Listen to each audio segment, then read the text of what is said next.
Tired of drowning in paperwork and chasing signatures? DocuSign offers a simple, secure way to digitally sign documents and streamline your workflow. So let's dive into a quick overview first.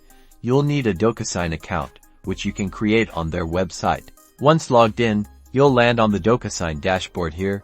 You can upload documents you need signed by clicking the New button and selecting Sign a Document. Choose the file from your computer or cloud storage, and DocuSign supports various formats like PDF, Word, and more.